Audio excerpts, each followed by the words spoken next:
بسم الله الرحمن الرحيم. يا أيها المزمل قم الليل إلا قليلا نصفه أو انقص منه قليلا أو زد عليه ورتل القرآن ترتيلا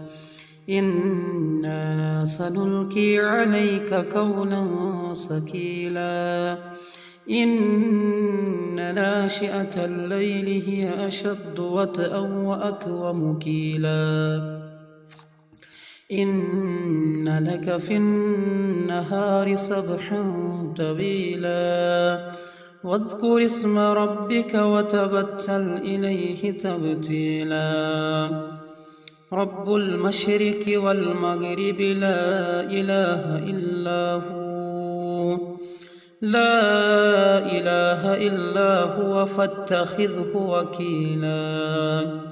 واصبر على ما يقولون واهجرهم هجرا جميلا وذرني والمكذبين أولي النعمة ومهلهم قليلا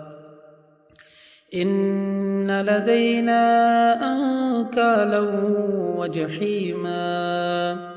وطعاما ذا غصة وعذابا أليما يوم ترجف الأرض والجبال وكانت الجبال كثيبا مهيلا إنا أرسلنا إليكم رسولا شاهدا عليكم كما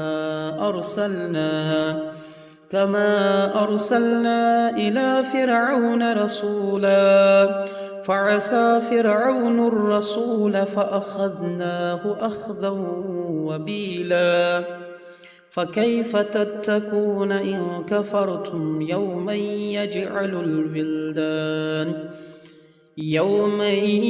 يجعل الولدان شيبا السماء منفطر به كان وعده مفعولا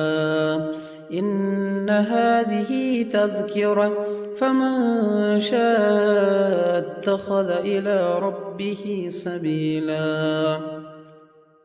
إن ربك يعلم أنك تقوم أدنى من ثلثي الليل ونصفه وثلثه وطائفة من الذين معك والله يقدر الليل والنهار علم أن لن تحصوه فتاب عليكم فاقرؤوا ما تيسر من القرآن علم أن سيكون منكم مرضى وآخرون يضربون في الأرض يبتغون من فضل الله وآخرون يقاتلون في سبيل الله فاقرؤوا ما تيسر منه وأقيموا الصلاة وآتوا الزكاة وأقرضوا الله قرضا حسنا وما تقدموا لأنفسكم من خير تجدوه عند الله هو خيرا وأعظم أجرا واستغفروا الله إن الله غفور رحيم.